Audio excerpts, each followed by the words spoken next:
굿모닝. 오늘도 주님 안에서 기쁘고 행복한 하루의 시작입니다. 주님의 평강이 사랑하는 성도님들 심령에 충만하기를 소망합니다. 하나님 말씀 보겠습니다. 하나님 말씀은 출애굽기 13장 11절에서 22절입니다. 출애굽기 13장 11절에서 22절 말씀을 제가 봉독해 드리겠습니다. 여호와께서 너와 내 조상에게 맹세한 대로 너를 가나안 사람의 땅에 인도하시고 그 땅을 내게 주시거든 너는 태에서 처음 난 모든 것과 내게 있는 가축의 태에서 처음 난 것을 다 구별하여 여호와께 돌리라. 수컷은 여호와의 것이니라. 나귀의 첫 새끼는 다 어린 양으로 대속할 것이요 그렇게 하지 아니하려면 그 목을 꺾을 것이며 내 아들 중 처음 난 모든 자는 대속할지니라. 후일에 내 아들이 내게 묻기를 이것이 어찌 됨이냐 하거든 너는 그에게 이르기를 여호와께서 그 손의 권능으로 우리를 애굽에서 곧 종이 되었던 집에서 인도하여 내실세 그때에 바로가 완악하여 우리를 보내지 아니하매 여호와께서 애굽 나라 가운데 처음 난 모든 것은 사람의 장자로부터 가축의 처음 난 것까지 다 죽이셨으므로 태에서 처음 난 모든 수컷들은 내가 여호와께 제사를 드려서 내 아들 중에 모든 처음 난 자를 다 대속하리니 이것이 내 손의 기호와 내 미간의 표가 되리라. 이는 여호와께서 그 손의 권능으로 우리를 애굽에서 인도하여 내셨음이라 할지니라. 바로가 백성을 보낸 후에 블레셋 사람의 땅의 길은 가까울지라도 하나님이 그들을 그 길로 인도하지 아니하셨으니 이는 하나님이 말씀하시기를 이 백성이 전쟁을 하게 되면 마음을 돌이켜 애굽으로 돌아갈까 하셨습니다. 그러므로 하나님이 홍해의 광야 길로 돌려 백성을 인도하심에 이스라엘 자손이 애굽 땅에서 대열을 지어 나올 때에 모세가 요셉의 유고를 가졌으니 이는 요셉이 이스라엘 자손으로 단단히 맹세하여 이르기를 하나님이 반드시 너희를 찾아오시리니 너희는 내 유고를 여기서 가지고 나가라 하였음이더라. 그들이 숫곳을 떠나서 광야 끝 에담에 장막을 치니 여호와께서 그들 앞에서 가시며 낮에는 구름 기둥으로 그들의 길을 인도하시고 밤에는 불 기둥을 그들에게 비추사 낮이나 밤이나 진행하게 하시니 낮에는 구름 기둥 밤에는 불 기둥이 백성 앞에서 떠나지 아니하니라. 아멘. 말씀 나누기 전에 한 가지 광고 말씀을 좀 드리겠습니다. 이미 주일에 광고 드린 대로 백신 접종 설문조사가 시작되고 진행되고 있습니다.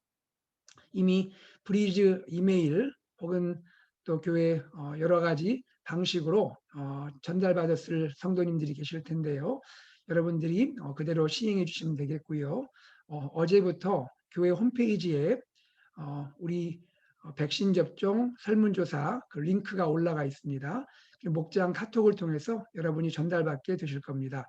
또 이러한 상황이 여의치 않으신 분은 교회 사무실에 전화하시든지 방문하심으로 백신 접종 설문조사에 참여하실 수가 있겠습니다.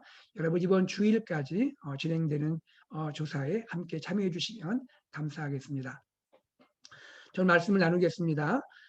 출애굽기 13장 11절에서 22절 말씀을 읽었는데요. 하나님은 미래를 바라보시고 미래를 준비시키시는 하나님이십니다. 지금 이스라엘은 애굽에서 나왔지요. 출애굽한 상황입니다. 그런데 하나님은 이스라엘이 장차 가나안에 들어갈 때를 바라보시면서 그 때를 위해서 준비하도록 하십니다. 약속의 땅 가나안에 거주할 그 때를 미리 바라보시면서 준비하도록 말씀하시는 것이죠. 자, 그런데 하나님께서 이스라엘이 미래에 해야 할 가장 중요한 일로서 말씀하시는 것이 무엇일까요? 그것은 유월절, 즉 무교절을 지켜야 한다는 것입니다. 특별히 하나님은 이스라엘을 향해서 가나안에 들어가면 사람의 장자와 가축의 처음 태어난 수컷을 구별하여 여호와께 돌리라 이렇게 말씀하고 계십니다. 우리가 어제 말씀 나눴죠. 구별하여 하나님께 돌리다라는 것은 달리 말하면 봉헌하다라고 했습니다. 봉헌하다, consecrate 이렇게 말하고 있죠. 그 이유는 무엇일까요? 왜 봉헌해야 할까요? 사람의 장자, 가축의 처음 태어난 수컷은요, 하나님의 것이기 때문이라고 하나님이 말씀하고 계십니다. 12절 말씀을 읽겠습니다. 너는 태에서 처음 난 모든 것과 내게 있는 가축의 태에서 처음 난 것을 다 구별하여 여호와께 돌리라, 즉 봉헌하라. 그 이유는 무엇입니까? 수컷은 여호와의 것이니라. 자, 그런데요, 나귀의 첫 새끼와 사람의 장자에 대해서 말씀하시면서 하나님은 특별한 개념 한 가지를 소개해 주세요. 그것이 무엇이냐면 대속입니다. 대속. 13절 말씀을 읽겠습니다. 나귀의 첫 새끼는 다 어린 양으로 대속할 것이요. 그렇게 하지 아니하려면 그 목을 꺾을 것이며 내 아들 중 처음 난 모든 자는 대속할지니라. 여러분 여기에 대속이란 말이 나오죠. 대속이란 말은 영어로는 redeem이라고 표현되고 있습니다. 우리가 아는 표현으로는 구속이란 말도 있죠. 무슨 뜻입니까? 대신 값을 치르다라는 뜻입니다. 또는 대신 값을 치르고 자유하게 하다, 용서하다 이런 의미를 갖고 있습니다. 여러분 성경 전체에서 대속이라는 이 개념이 얼마나 중요하게 또 사용되고 있습니까? 우리 주 예수 그리스도께서 우리를 위해서 대속해 주셨죠. 예수님이 저와 여러분을 위해서 대속해 주셨죠. 즉 예수님께서 우리 대신 값을 치러 주셨죠. 예수님께서 우리의 값, 즉 죄값을 대신 치르시고 우리를 자유하게 하셨습니다. 예수님이 우리의 값, 죄값을 대신 치르시고 우리를 용서해 주신 것이죠. 이처럼 대속은 참 중요한 개념이죠. 그런데 오늘 본문 출애굽기 13장에서 이 대속이라는 개념이 공식적으로 등장하게 되는 거예요. 즉 출애굽 이후에 6월절 사건 이후에 대속이라는 개념이 공식적으로 나타나고 있음을 보게 되는 것입니다. 이렇게 이스라엘의 처음 태어난 수컷은 하나님께 봉헌을 해야 하는데 그 중에서 나귀의 첫 새끼와 사람의 장자는 특별하게도 봉헌돼야 하는데 그것이 무엇입니까? 직접 봉헌하는 것이 아니라 대신 봉헌하라는 거예요. 달리 말해서 대속 봉헌을 하라는 것입니다. 여러분 정리가 되세요? 나귀의 첫 새끼와 사람의 장자 경우는 봉헌을 해야 하는데 직접 봉헌하는 것이 아니라 대신 봉헌을 하는 것이고 이것은 달리 말하면 대속 봉헌을 하라는 것입니다. 다시 말해서 나귀의 첫 새끼는 어린 양으로 대신 봉헌을 하게 되고 사람의 장자도 대속을 통해서 봉헌해야 한다고 말씀을 하고 계시는 것입니다. 왜 그럴까요? 나귀의 첫 새끼는 왜 대신 봉헌을 해야 될까요? 왜 나귀의 첫 새끼는 대속 봉헌을 해야 할까요?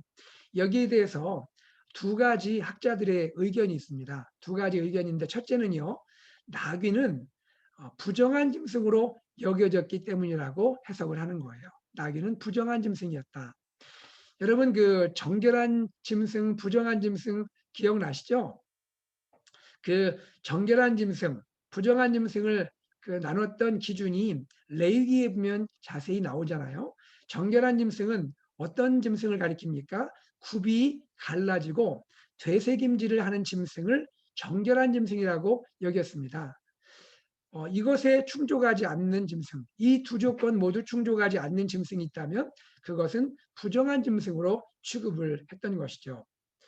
물론 이것은 아직 출애굽 상황에서는 분명하게 정결한 짐승, 부정한 짐승 구별되어 나타나지는 않습니다. 이후에 출애굽 이후에 레위기에 들어가면 즉 광야로 나아가서 하나님이 모세를 통해 율법을 주시고 또 이러한 제사의 규정을 분명하게 말씀하실 때 바로 그곳에서 정결한 짐승은 무엇이고 부정한 짐승은 무엇이고 그때 자세히 나타나게 되죠. 아직 출애굽을 한 상황에서는 이것이 분명하게 계시를 통해서 나타나지는 않습니다. 그러나 어쨌든 성경의 전체적인 흐름을 생각할 때 나귀는 정결한 짐승에 해당하지는 않는다고 보는 것이죠. 여러분, 나귀는 본래 말과에 속한다고 그래요. 말과에 속하는데요. 이 나귀는 굽이 갈라지지 않은 짐승입니다.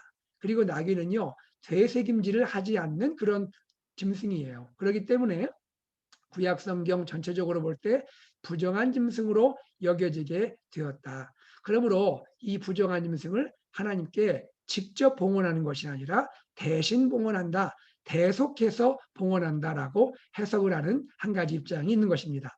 자, 또 한 가지 학자들의 입장은 이런 것입니다. 나귀는 그 목적이, 그 기능의 목적이 식용 짐승이 아니라는 거예요. 나귀는 먹기 위한 짐승이 아니고 나귀는 말 그대로 어떤 짐승입니까? 물건을 실어서 옮기는 화물 운반 짐승이라는 것이죠. 화물 운반 짐승.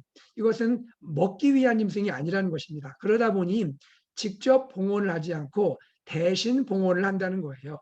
대속해서 봉헌을 한다. 이것이 두 번째 학자들의 입장인 것입니다. 자, 어떤 것이든 간에 이러한 이유들로 인해서 나귀는 직접 봉헌되지 않고 대속 봉헌이 되어야 하는데 말씀해 보니까 어린 양으로 대속되어야 한다라고 말씀하고 있는 것입니다. 자, 그리고 사람의 장자 역시도 직접 하나님께 제물로 봉헌되지 않고 그러면 인신제물이 되겠죠. 그렇게 하지 않고 마찬가지로 대속의 제물을 통해서 대신 봉헌되어야 한다라고 말씀하고 있는 것입니다. 여기에서 우리는 하나님께서 이 봉헌의 이 행위를, 봉헌의 행위를 얼마나 소중하게 여기고 진지하게 여기시는지를 볼 수가 있게 되는 것입니다. 또한 동시에 대속의 중요성이 무엇인지를 우리는 깨달을 수 있게 되는 것이죠. 여러분, 봉헌은 소중한 것입니다. 봉헌은 진지하게 드려져야 하는 것이죠.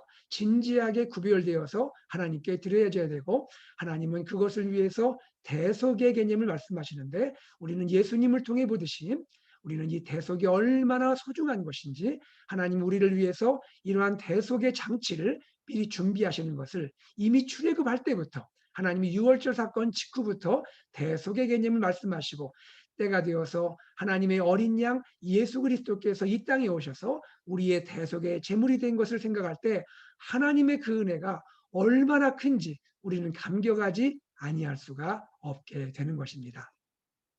자, 하나님은 그리고 또한 말씀하십니다. 후일에 즉 너희가 가나안 땅에 들어갔을 때에 그때 너희의 아들이 부모님을 향하여 아빠, 엄마, 봉헌의 의미가 뭐예요? 왜 이렇게 봉헌을 하는데요? 왜 이렇게 구별하여 하나님께 짐승을 드리고 이렇게 의식을 치르나요? 이렇게 질문하게 되면 부모는 그때 말을 해야 한다는 거예요. 설명하여 답을 해야 한다는 것입니다. 뭐라 말하라고 합니까? 예전에 모세를 기억하지 우리 조상 모세가 우리 조상 이스라엘을 출애굽시켰지 아니? 그때 출애굽 사건 당시에 이집트 장자가 죽었단다. 그리고 이스라엘 장자와 가축의 첫 번째 태어난 수컷은 하나님께 봉헌을 했어. 이러한 내용들을 설명해 주라고 주님은 말씀하고 계시는 것입니다. 주님은 이처럼 이 봉헌이라는 것이 얼마나 중요한지, 얼마나 중요하게 여겨야 하는지, 또한 대속의 봉헌이 얼마나 소중하게 여겨지도록 가르쳐야 하는지 주님이 부모님들에게 가르치라고 말씀하고 있습니다. 언제요? 장차 가나안 땅에 들어갔을 때, 장차 약속의 땅 가나안에 들어갔을 때에도 그 당시에 부모는 자녀들에게 이렇게 믿음의 교육을 해야 한다라고 말씀하고 있는 것입니다. 달리 말하면 우리에게로 말하면 우리는 이 미국 땅에 와서도 또 우리가 어떤 상황에 또 지낼 때에도 우리는 사랑하는 자녀들에게 예수님의 대속이 무엇인지 하나님께 우리가 구별되어 드려지는 것이 무엇인지 구별된 하나님의 사람으로 사는 것이 무엇인지를 우리 자녀들에게 다음 세대에게 우리는 하나님 말씀을 잘 가르치고 설명하고 인도해야 한다고 말씀하고 계시는 것입니다. 하나님이 이렇게 봉헌과 대속을 소중하게 여기시는 하나님이신 것입니다. 하나님은 어떻게 소중히 여기시냐면요. 이것을 마치 손의 기호처럼 이마의 표처럼 여기고 지키라고 다시 한번 말씀하고 계시는 것입니다. 왜냐하면 주님 뭐라 말씀하십니까? 출애굽 사건, 즉 유월절 이 사건은 하나님이 그 권능으로 친히 이스라엘을 위해서 행하신 사건이라고 하나님은 말씀하고 계시는 것입니다. 이것이 하나님의 마음인 것입니다. 자, 두 번째 이야기입니다. 두 번째 어떤 이야기가 본문에 등장하나요? 하나님은 이스라엘을 이제 인도하시는데 이스라엘을 인도할 때 사실은 가깝기로 하면 거리로 이야기하면 하나님이 생각하시는 광야 그곳 시내산까지 갈 때요. 오히려 블레셋 땅을 통과하면 가깝다라는 것이에요. 그런데 하나님은 가까운 블레셋 땅의 길을 이용하지 않게 하시고 오히려 홍해로 나아가는 길로 인도를 하셨다고 말씀합니다. 그 이유가 무엇일까요? 가깝기는 하지만 가까울 수는 있지만 혹이라도 이스라엘 백성이 블레셋 땅에 들어갔다가 전쟁을 치르게 되는 상황이 발생한다면 블레셋 백성과 전쟁을 치르게 된다면 이스라엘 사람들이 마음이 놀라서 당황해서 마음을 돌이켜서 우리 못 가겠습니다. 우리 차라리 이집트로 돌아갈래요. 이렇게 말할 것을 하나님이 미리 아시고 그들을 그 길로 인도하지 않으셨다는 거예요. 여러분, 이스라엘 백성은 430년 동안 이집트에 있으면서 전쟁을 치르지를 않았습니다. 전쟁을 경험하지 않은 세대였어요. 그러므로 혹이라도 하나님 백성이 출애굽 구원을 얻은 후에 전쟁을 치르면서 마음이 돌이킬까 봐 그것까지 미리 하시고 하나님의 그들의 길을 인도하시는 그러한 배려하시는 마음, 자상한 마음을 보여주고 계시는 것입니다. 여러분, 우리는 기억해야 합니다. 하나님은 우리를 인도하실 때 여기까지 이렇게 상세하게 우리의 마음을 아시고 우리를 인도하시는 하나님이십니다. 우리의 연약함을 아시는 하나님이세요. 여러분, 우리 이 하나님께 감사하며 하나님의 인도하심에 순종하는 우리의 삶이 되어야 할 줄로 믿습니다. 또한 하나님은 어떻게 말씀하십니까? 오늘 본문에서 말씀하는 내용 중에 한 가지가 모세가 출애굽을 할 때 한 가지를 챙겨갔다는 거예요. 무엇을 챙겨갔지요? 과거 요셉의 유고를 챙겨갔습니다. 요셉이 이집트의 총리로 지내다가 죽게 될 때 한 가지 유언을 남기죠.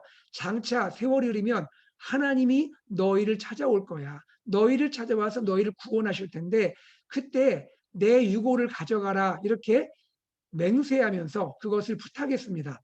그 하나님께서 모세가 한 이 맹세의 이야기를 기억을 하고 계셨던 거예요. 아무도 430년 지나면서 기억을 못할 텐데 모세로 하여금 깨닫게 하시고 요셉의 유골을 가지고 나가도록, 그래서 요셉의 유골이 약속의 땅 가나안에 묻힐 수 있도록 하나님이 이 모든 것을 행하시고 인도하심을 보게 되는 것입니다. 여러분, 하나님은 이렇게 요셉의 그 유언 한 가지라도 기억하시고 실행하시는 그러한 하나님이세요.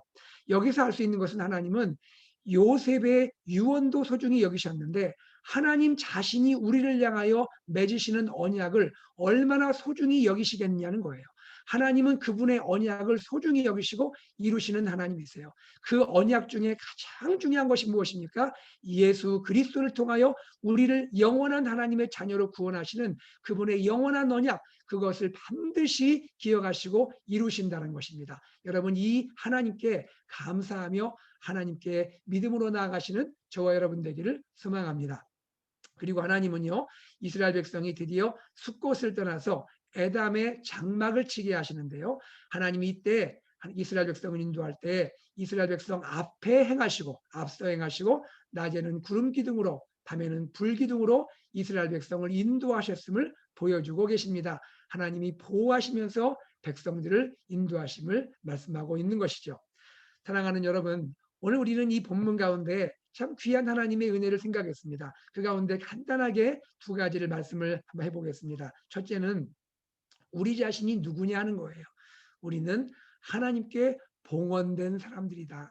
장자는 자녀들을 대표하는 사람이다 했죠. 그것처럼 우리 역시 우리의 맏형 되시는 하나님의 큰 아들 되시는 예수 그리스도 안에서, 우리의 영원한 장자이신 예수 그리스도 안에서 우리는 함께 봉헌된 하나님의 자녀들입니다. 오늘 우리는 하나님께 구별되어 드려지는 사람들이에요. 우리의 말과 행동, 우리의 생각, 우리의 계획, 우리의 모든 삶, 이 모든 것이 하나님께 구별되어 드려진 사람인 것을 알고, 어린 양의 피, 예수님 피로 구별된 우리들이 구별된 사람으로 살아야 할 줄로 믿습니다. 오늘 하루의 삶이 그렇게 하나님을 기쁘시게 하는 삶, 하나님께 구별된 삶, 하나님께 드려지는 삶, 봉헌된 삶이 되어서 우리에게 주어진 이웃들에게 예수님 복음을 전하고 예수님 사랑을 나누고 미셔널 라이프와 미셔널 처치를 살고, 또 우리의 교회 섬김 가운데 봉사와 수고를 통하여 하나님께 드려지는 그러한 봉헌자의 삶이 되기를 간절히 소망합니다. 이러한 하나님의 은혜를 자녀들에게, 다음 세대에게, 특별히 어린이 주일을 지난 한 주간인데요, 우리 사랑하는 자녀들에게 교회와 가정에서 봉헌의 의미를 가르치고 우리 자녀들이 봉헌된 삶을 살도록 우리가 가르치는 그러한 사명자가 되기를 간절히 소망합니다. 두 번째는 하나님 우리를 어떻게 인도하시느냐 하는 것입니다. 하나님 우리의 약함도 아시고 또 우리의 앞서 행하시고 하나님 모든 것 가운데 자상하게 사랑으로 돌보시는 하나님이십니다. 이 하나님의 인도 가운데 오늘도 믿음으로 살아가시고 하나님과 함께하는 귀한 여러분 되기를 예수님의 이름으로 축복합니다. 함께 기도하겠습니다. 하나님 아버지 감사합니다. 우리 하나님께서 6월절 어린 양의 피로 이스라엘 백성을 구원하신 후에 그들을 봉헌케 하셔서 구별된 삶을 살게 하시면서 또 대속의 은혜를 보여주시면서 하나님의 자녀들이 어떻게 세상 가운데 구별된 하나님의 사람으로 살아야 할지 말씀해 주시니 감사합니다. 아버지 하나님, 이제 우리들의 삶도 예수 그리스도의 십자가의 그 보배로운 피로 구원받은 하나님의 자녀들이 되었는데, 오늘 하루의 삶이, 우리의 평생의 삶이 봉헌된 삶이 되게 하시고 구별된 삶이 되게 하시고 대속으로 봉헌된 삶을 우리가 깨달으면서 그렇게 진지하게 살고 감사함으로 살고 하나님께 구별된 삶을 살도록 인도하여 주시옵소서. 우리가 오늘도 우리 이웃과 우리 하나님의 직장과 또 일터와 하나님 우리 학교와 우리 가정 안에서 하나님을 모르는 분들에게 우리가 예수님의 복음을 전하게 하시고 구별된 말과 행동을 하게 하시고 구별된 생각과 또 행동을 하게 하시며, 하나님 아버지 또 교회를 섬기고 봉사하는 모든 일에도 하나님 우리가 구별된 그러한 봉헌자로서 주님을 섬기게 하여 주시옵소서. 우리 자녀들 다음 세대가, 특별히 우리 어린이들이 하나님이 하나님께 구원받은 자녀들, 봉헌된 자녀들로 그렇게 살 수 있도록 인도하여 주시옵소서. 하나님 오늘도 우리 삶을 인도하시는 하나님을 기억하며 우리의 약함도 하시고 우리를 보호하시고 인도하신 하나님께 감사하며 주님 안에 거하도록 하나님 은혜 허락하여 주시옵소서. 감사드리며 우리 주 예수 그리스도 이름으로 기도드리옵나이다. 아멘. 기도 제목을 함께 나누겠습니다. 여러분 먼저 오늘 주신 말씀을 기억하며 하나님 구원된 자로서 이제는 봉헌된 삶을 살게 하시고 우리 가정이, 우리 사랑하는 자녀들이 그렇게 살게 하여 주시옵소서. 하나님의 이 아름다운 인도하심 우리가 누리며 오늘도 믿음으로 살게 하여 주시옵소서. 기도하시기 바랍니다. 우리 교회 리더십을 위해서 기도해 주시고요. 목회자, 또 장로님들, 또 집사님들, 권사님들, 또 사랑하는 교사분들, 그리고 목자와 목녀분들, 하나님 모든 섬기는 분들이 하나님께 봉헌된 마음으로 섬기게 하여 주시옵소서. 아버지 하나님, 각 위원회에서 부서에서 섬기는 모든 분들에게 은혜와 성령 충만하게 하여 주시옵소서. 우리 다음 세대를 축복하시고 우리 어린아이부터 우리 어르신에 이르기까지 하나님 우리 모든 부모님과 연로하신 성도님들까지도 하나님이여 건강하시게 하시고 평안 있게 하시고 기쁨 있게 하시고 하나님의 은혜 가운데 지켜 주시옵소서. 하나님 아버지, 이제 우리 교회가 현장 예배를 또 준비하면서 작업을 하고 있고 백신 접종 설문조사를 시행하고 있습니다. 이번 주일까지 시행되는 이 설문조사 가운데 함께 하시고 우리 교회가 하나님이여 하나님의 은혜 가운데 잘 준비하게 하시고 안전하게 준비하게 하시되 성도님들이 그토록 사모하고 그토록 기다렸던 이 현장 예배가 열려서 우리 하나님께 마음껏 예배하며 예배의 감격을 누릴 수 있도록 하나님 축복하여 주시옵소서 기도하시고요.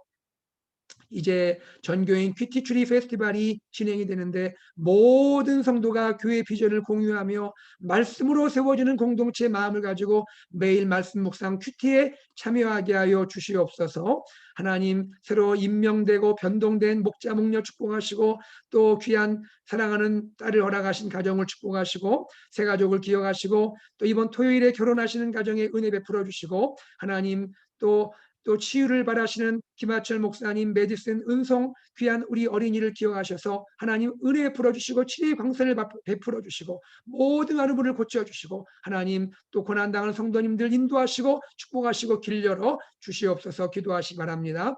이번 토요일에는 특별히 토요 한국학교 종강 예배가 있는데 하나님께서 토요 한국학교 위에도 은혜 주셔서 많은 우리 사랑하는 이 지역의 우리 자녀들이 한글도 배우고 예수님을 알 수 있는 귀한 한국학교로 축복하여 주시옵소서 기도하시기 바랍니다. 그리고 우리 5월달 선교기도 볼리비아 구강문 선교사님을 기억하며 사역과 가정을 위해서 기도하시고 우리 선교사님들을 위해서 기도하시길 바랍니다. 우리가 살고 있는 어스틴과 미국과 한국과 북한의 동포들을 기억하고 전 세계가 하나님께 돌아오도록 기도하시고 백신이 이제 하나님이 맞아져가며 코로나 이제 모든 팬데믹이 속히 지나갈 수 있도록 하나님 역사하여 주시옵소서. 다 함께 기도하며 일상으로 나아가겠습니다. 기도하겠습니다.